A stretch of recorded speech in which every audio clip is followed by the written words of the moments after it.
Every predictive algorithm, from the simplest trend line to the most complex neural network, is a physical execution of a hidden statistical relationship.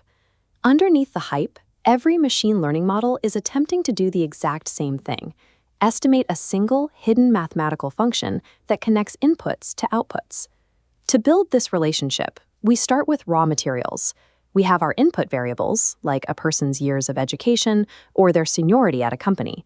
Statisticians call these predictors and denote them with the letter X. Then we have the output variable we actually want to figure out, like their income. This is the response, denoted by the letter Y. This 3D scatterplot maps out our data. The relationship between inputs and output is governed by one foundational equation: y equals f of x plus epsilon.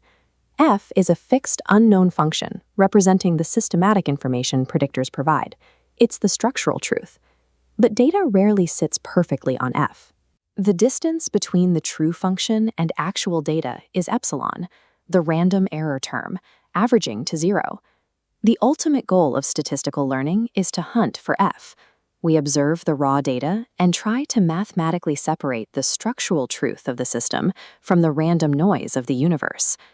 Because F is unknown in the real world, we have to estimate it. We call that estimate F hat. This raises a critical question. How do we measure the accuracy of an estimate for a function we can't see? We measure it using the formula for expected prediction error. It calculates the average squared difference between predicted values and reality. The first half of the equation is the difference between the true function and our model, the reducible error. Reducible error is the inaccuracy we can fix by choosing better algorithms or gathering more data. But the second half of the equation is the variance of epsilon, the irreducible error.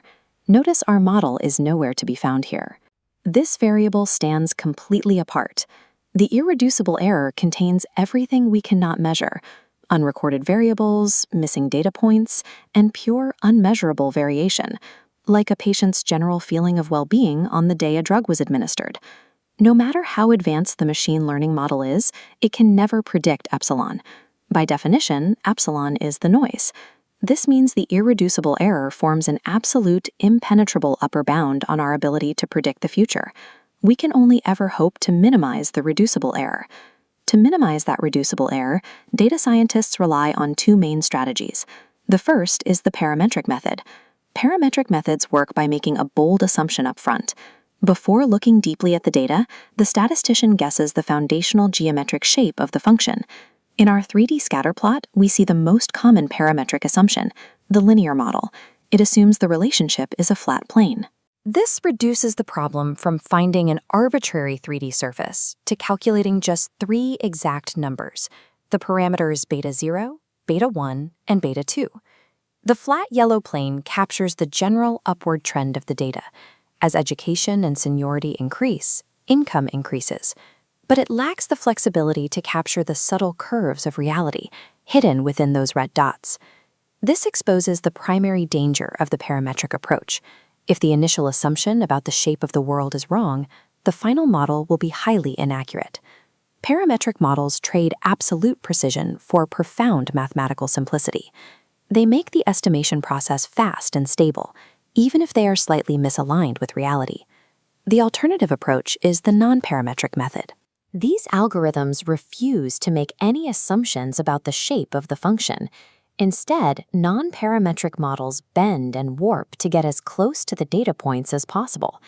Because they don't rely on a geometric shortcut, they require far more observations to construct their shape organically. This smooth, curving yellow surface is a non-parametric model called a thin plate spline.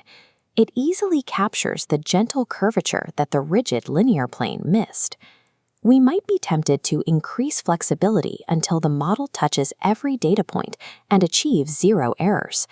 But as we dial smoothness down, the surface violently contorts, spiking and dipping to intersect every single red dot perfectly. But remember the vertical black lines, the irreducible error, epsilon.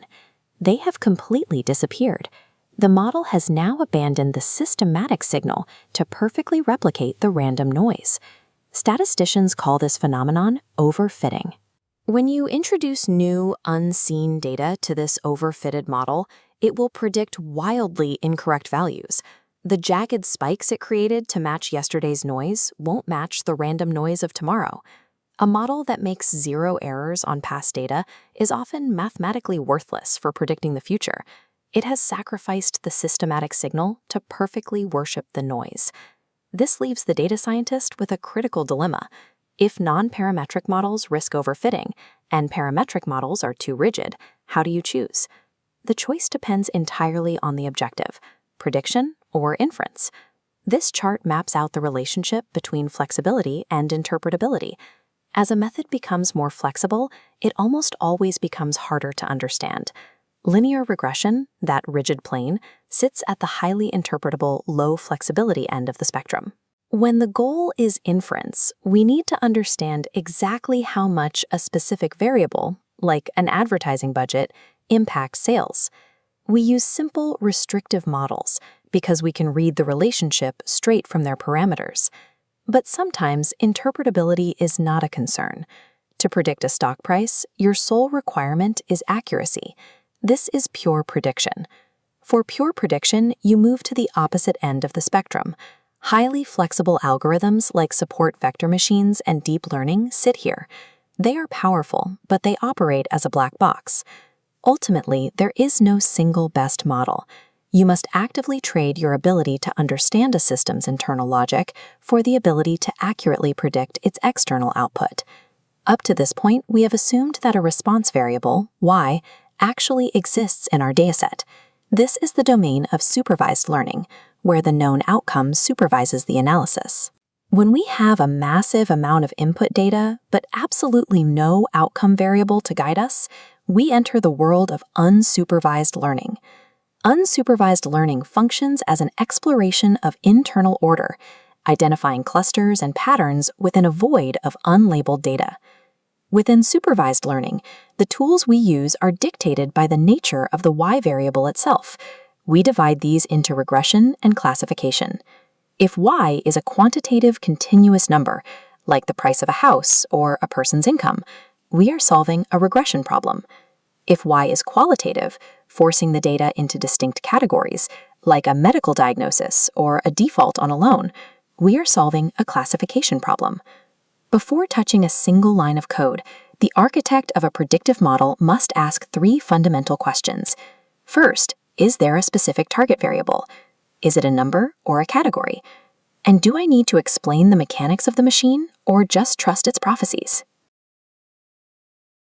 Statistical learning succeeds by using historical observations to accurately predict the unknown future. This coordinate plane is populated with historical date points. These measurements are generated from a hidden underlying pattern. If we minimize error on existing data by drawing a jagged line through every single point, we achieve a training error of 0. While an error rate of 0 appears successful, optimizing a model to perfectly connect historical dots creates a mathematical trap. When we introduce new data that the model has never seen, the jagged line misses the mark.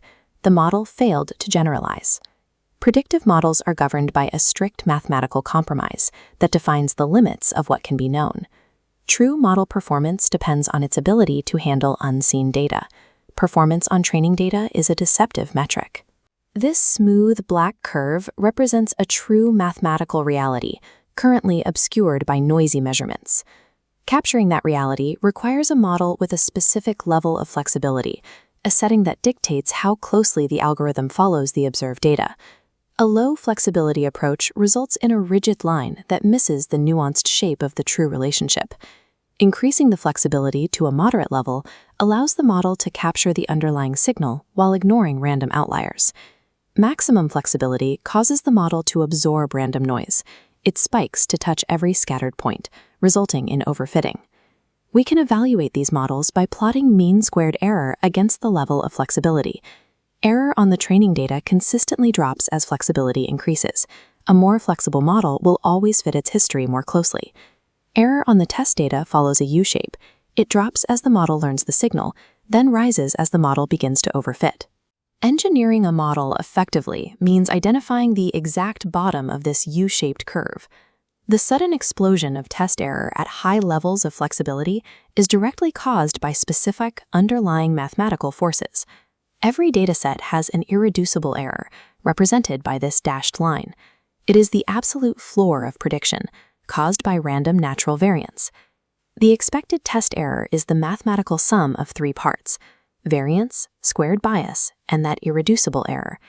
Variance refers to the volatility of the model, how much its predictions would change if it were trained on a different dataset. Flexible models suffer from high variance. Because they follow individual points so closely, changing even one data point can shift the entire curve. Bias is the error introduced by using a simplified model to approximate a complex reality. Inflexible models have high bias. As flexibility increases, the model's assumptions become less restrictive and bias drops. This creates the bias-variance trade-off. Initially, adding flexibility reduces bias faster than it increases variance, so the total error falls. At a certain point, the drop in bias slows down while the variance begins to compound. The U-shape of the test error is the geometric sum of these two competing forces. These exact same mathematical laws don't just apply to numbers. They also govern how algorithms sort categories, classify objects, and define qualitative groups. In this feature space, blue and orange populations naturally bleed into one another. When categories overlap, we must determine the most accurate boundary possible for our predictions. The theoretical standard for this task is the Bayes classifier, which assigns each point to the class with the highest conditional probability. This purple dashed line marks where the underlying probability crosses the 50% threshold. Even this perfect boundary makes mistakes where the data overlaps. This baseline of unavoidable error is the Bayes error rate. The Bayes error rate is the classification equivalent of irreducible error, the absolute ceiling for accuracy. Since the true probabilities are hidden in real-world data, we use practical algorithms to approximate this theoretical boundary. K-nearest neighbors, or KNN, surveys a set number of nearby points to vote on a classification. With a high value for K, the algorithm is inflexible. It produces a rigid boundary with high bias. Setting K to 1 maximizes flexibility. The boundary fragments into islands to perfectly encircle every individual training point. This hyper-flexible state achieves zero training error, but suffers from high variance by overfitting to local noise. A K value of 10 creates a balanced boundary that closely mirrors the theoretical Bayes limit. Mapping the KNN test error reveals the familiar U-shape as flexibility increases. Whether you are predicting a precise number or sorting into a category, the bias-variance trade-off remains the ultimate governing law of predictive performance. Both regression and classification tasks exhibit identical mathematical behavior as flexibility increases. Optimal performance in both domains exists at the exact minima of these curves. No single algorithm universally dominates every possible dataset. Complex realities require flexible models, while simple relationships require more rigid constraints to prevent overfitting. In practice, we cannot calculate these curves directly because the underlying reality is invisible. Researchers use cross-validation to partition their data and estimate these error rates. Data science requires balancing the tension between bias and variance to reach the absolute bottom of the U-curve. Welcome to the data workspace. Out in the wild, raw information is chaotic and lacks a consistent schema. To extract useful intelligence, we force those inputs into a locked grid. Our objective is to take a text file of vehicle statistics and transform it into a scatterplot mapping horsepower against fuel efficiency. Warning tone. Real-world data is often flawed. If you use default import tools without inspecting the source, hidden formatting errors will corrupt your analysis. To follow along, you need Python 3, a Jupyter Notebook interface, and the auto.data file saved in your working directory. Effective data ingestion requires constant interrogation of the raw material. Catching structural anomalies at the start prevents mathematical failures later in the process. We begin by importing our tools. Use the pandas library to handle the data structure, and subplots from matplotlib to generate the visual canvas. Next, we use the read_csv command to load the auto.data file into the system's memory as a data frame. Inspecting the horsepower column reveals an anomaly. The system classified it as an object, text, instead of numbers. This happens because the file uses a question mark for missing values. Hitting this character forces the column into text strings, triggering errors during mathematical calculations. To fix this, we run the import at n with the NA_values argument. By explicitly telling the system to read question marks as not a number, we flag the rogue characters during the ingestion process. Default settings frequently hide these formatting errors. Success in quantitative analysis requires manual control over how the system interprets incoming data types. We verify the fix by running a sum calculation on the horsepower column. It returns a value of 40,952, proving the system now recognizes the data as numerical. Before cleaning the data, we assess the volume. The shape attribute shows the current structure, 397 rows across 9 columns. Since only 5 rows contain these flagged missing values, we can use the drop NA method to remove the incomplete records from our matrix. Checking the shape attribute again confirms the change. The output now shows 392 rows. Removing a small percentage of incomplete records prevents those missing values from skewing the calculations for the rest of the dataset. To prepare for plotting, we use the setIndex method. This moves the vehicle names from a data column into the row identifiers for the data frame. We then call the scatterplot method, assigning horsepower to the x-axis and miles per gallon to the y-axis. The system builds the plot, but an aesthetic flaw appears. Directly above the image, the interface displays a string of unformatted diagnostic text from the matplotlib library. We suppress this output with a single trailing semicolon at the end of the plot command. This instructs Python to withhold the text and render only the image. Clean presentation is necessary for clarity. Removing technical noise ensures the viewer focuses on the data itself. This chart shows the result of our cleaning process. There is a distinct downward trend between the variables. As horsepower increases, fuel efficiency consistently drops. This observation was possible because we identified the incorrect data types and overrode the default settings to catch the hidden text. Now that the data is sanitized, you can test other relationships. Try using a scatter matrix to compare weight, displacement, and cylinder count simultaneously. Reliable insights start before the plot is even generated. The preparation of raw data determines the validity of the final visualization.